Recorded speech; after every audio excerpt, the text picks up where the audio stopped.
Do you remember what you had for dinner last night? Maybe your mom cooked your favorite meal, or something healthy that you didn't really like.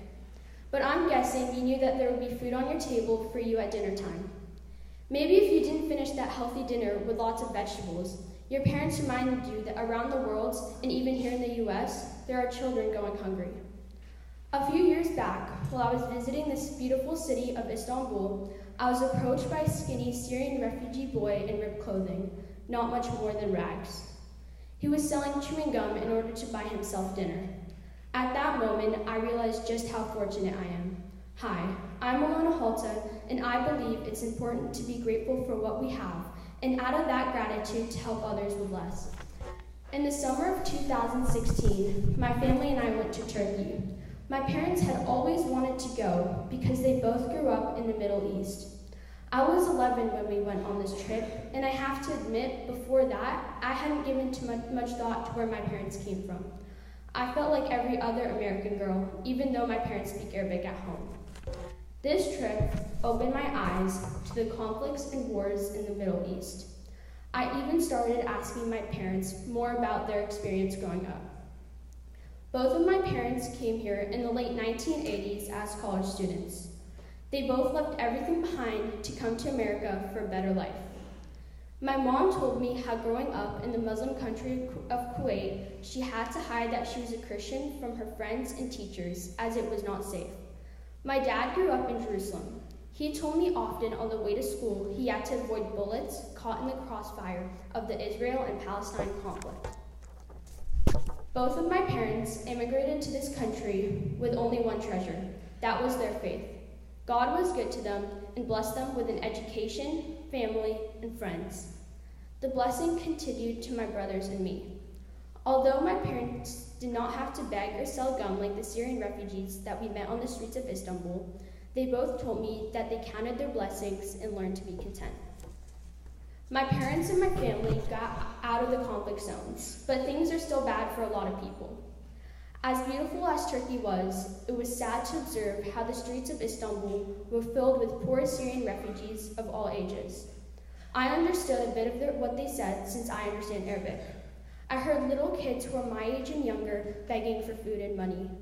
Several slept on the streets because they had no shelter. It was a profound experience to see the impact the war had on humanity, especially the people who lived in the Middle East.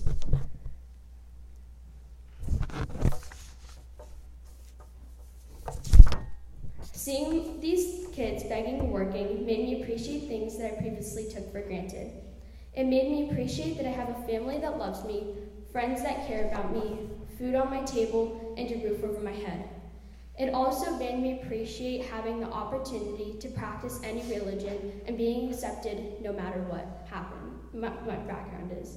Hearing my parents' story reminded me of how blessed I am to be part of the St. Matthew's community, which is a safe and inclusive place to get an amazing education. But it's not okay just to stop there. Part of the treasure of my faith my parents had given to me and what I've been taught at St. Matthew's is that it's not enough to just appreciate what we have, but we also need to give back to others. Because we are blessed, it's our responsibilities to be a leader of positive change. For example, the 8th graders have been learning about how hard it is for some underprivileged girls in India to get an education. I know there are some mornings when many of us don't want to wake up and come to school. But when you realize that millions of girls around the world don't get to go to school, that can make you more grateful for the opportunity to be educated.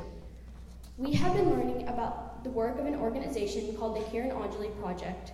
They shine the gift of education on the most vulnerable children in India whose parents can't afford to send them to school.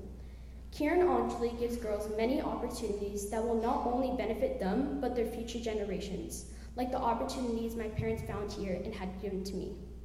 In the lesson that Emma read for us today, Paul tells us plainly what to do.